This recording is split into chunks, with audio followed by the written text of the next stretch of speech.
இதயம் நொறுங்குண்டவர்களுக்கு காயம் கட்ட வேண்டும் என்பது தேவனுடைய சித்தம், ஆவியானவர்களுடைய வேலை அது. ஆனா வேதம் என்ன சொல்லுது? யோபனுடைய புஸ்தகம் 5வது அதிகாரம் 18வது வசனம் சொல்லுது பாருங்க. அவர் காயப்படுத்தி காயங்கட்டுகிறார், அவர் அடிக்கிறார், அவருடைய கை ஆற்றுகிறது. ஆற்றுகிறதும் கட்டுறதும் ரெண்டாவது வேலையா இருக்கட்டும். முதல்ல அவரே காயத்தை உண்டு பண்ணுகிறார் என்பதை முதல்ல நம்பணும். இங்கதான் சிக்கல். என் தேவன் நல்லவர், என் தேவன் சர்வ வல்லமையுள்ளவர், அவர் அன்புள்ளவர், அவர் இரக்கமுள்ளவர், அவர் பாசமுள்ளவர், அவர் சிநேகம் உள்ளவர். என்ன வேணாலும் சொல்லு, ஆனா நீ தப்பு பண்ற நேரம் அடிக்கிறவரும் அவர் தான். ஏசாயால சொன்னார்ல 9:13 7:13 சொன்னார்ல, அடிக்கிறவராகிய நான். உனக்கு புரியாது, நான் அடிக்கிறேன்னு உனக்கு புரியாது, நான் அடிக்கிறது நான் தான் சொன்னார். அல்லேலூயா. இப்போ ஓசியாவுடைய புஸ்தகத்துக்கு வாங்க, 13வது அதிகாரம் 9வது வசனத்தை வாசிங்க. அங்கேயும் சொல்றார், இஸ்ரவேலே, நீ உனக்கு கேடுண்டாக்கி கொண்டாய், ஆனாலும் என்னிடத்தில் உனக்கு சகாயம் உண்டு.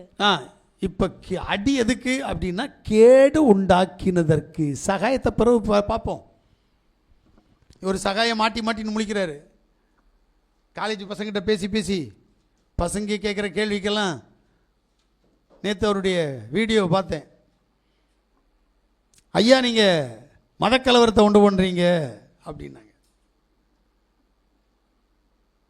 அவர் சொல்கிறாரு, ஐயா இயேசுன்னு எனக்கு ஒரு நல்ல நண்பர் இருக்கிறாரு, அவரை பற்றி தான் உங்கள்கிட்ட சொல்கிறேன், அவர் தான் என்ன நல்லா வச்சுருக்கிறாரு, அதுபோல் உங்களை நல்லா வச்சுருப்பார். அந்த பையன் கேட்குறான், ஒரு பையன், உங்கள் இயேசுன்ற நம்பர் உங்களுக்கு கூட இருந்து நீங்கள் இப்போ ஐஏஎஸ்ஸாக தான் இருக்கீங்க, ஆனால் இயேசுன்ற உங்கள் நண்பர் எங்கள் கூட இல்லாததுனால மோடின்னு இந்தியாவே ஆள்றாரே, பதில் இருக்கா யார்ட்டையாவது? உண்மையாக சொல்கிறேன், எனக்கு அதை கேட்குற நேரம் ஆச்சரியமாக இருந்துச்சு.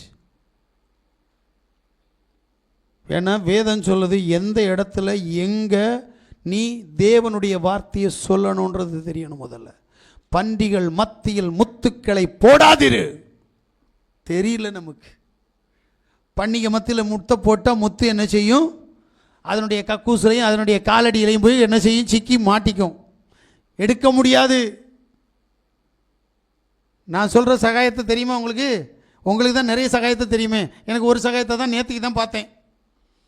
எனக்கு உண்மையிலே அந்த மனுஷன் தெரியவே தெரியாது. நேற்றுக்கு திடீர்னு ஒரு வீடியோ பார்க்குற நேரம் ஐயா காலேஜில் பேசின வார்த்தையை பார்த்தேன். எனக்கு ஐயோ இந்த மனுஷன் தானா அப்படின்னு ஆயிடுச்சு. ஒன்று தெரிஞ்சுடுங்க, யார்கிட்ட வேதம் பேசணும், எங்கே வேதம் பேசணும். அதாவது பைபிள் சொல்லுது, திருவசனத்தை ஜாக்கிரதையாய் பிரசங்கம் பண்ணு. இது புரியணும், நமக்கு இன்னைக்கு தெரியல. அதனால தான் இப்போ ஓசியாவுக்குள்ளே போயிடும், அதை விட்டுரும். இங்கே என்ன சொல்கிறாரு அப்படின்னா, நீ உனக்கு கேடு உண்டாக்கி கொண்டாய். கேடு உண்டாக்கினவனுக்கெல்லாம் நன்மை நடக்குமா? அதுக்கு காயம்தான் கிடைக்குமா? எவன் தனக்கு கேடு உண்டாக்கி கொள்றானோ, பட்சபாதம் பார்க்காத தேவன் கேடுக்கு காயத்தை கொடுத்துருவார், மாற்றுவார். நான் இல்லைன்னு சொல்லலை. எப்ப அவன் உண்மையாய் மனம் திரும்புகிற போது, அல்லேலூயா, அவனுடைய வாழ்க்கையில் இருக்கக்கூடிய கேடை மாற்றுவார், காயத்தை மாற்றுவார். நமக்கு கேடுன்னு தெரியலையே, அப்புறம் எப்படி மாற்றுவார்? நாம செஞ்ச தவறு தவறாக இன்னும் தெரியல, அப்ப என்ன பண்றது? ஆமென். வாங்கிக்கிட்டே இருப்போம், அனுபவிச்சுட்டே இருப்போம். எப்ப தவறுன்னு தெரியுமோ அப்ப தேவன் அதை மாற்றுவார். இப்ப வாசிங்க, எசேக்கியேலுடைய புஸ்தகம் 28வது அதிகாரம் 23வது வசனத்தை வாசிங்க.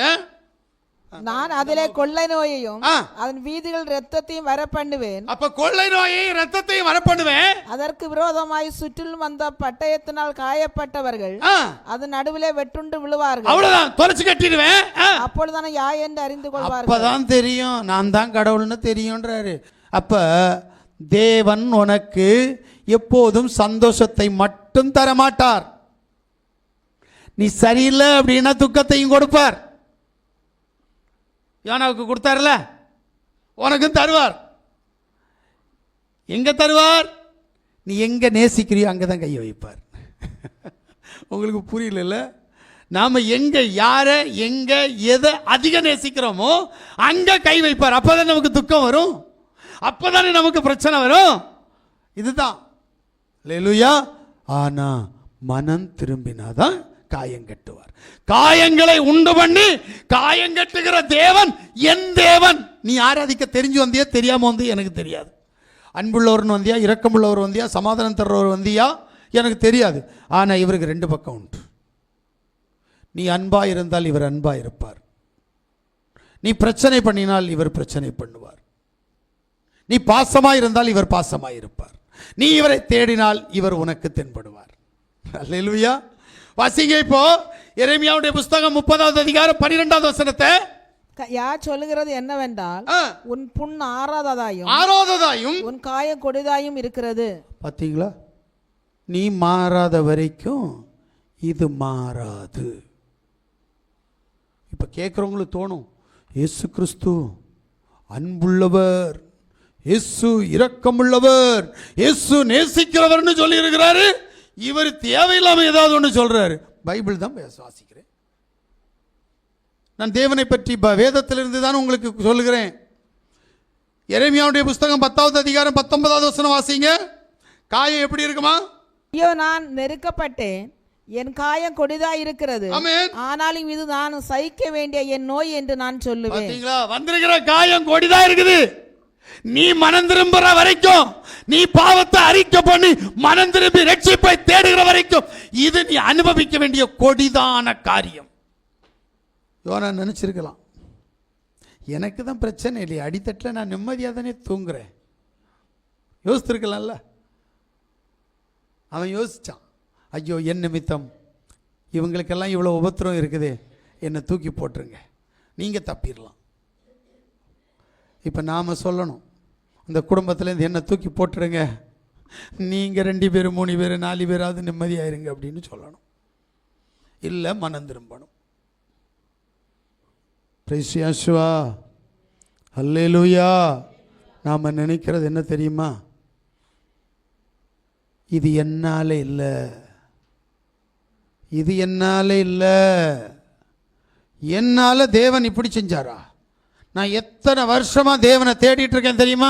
நான் எத்தனை வருஷமா தேவனோட இருக்கேன் தெரியுமா? நான் எத்தனை வருஷம் தேவனுக்கு அன்புள்ளவன் தெரியுமா? முந்தினோர் அநேகர் பிந்தினோராயும், பிந்தினோர் அநேகர் முந்தினோராயும். இதையும் தேவன் தான் சொன்னார்.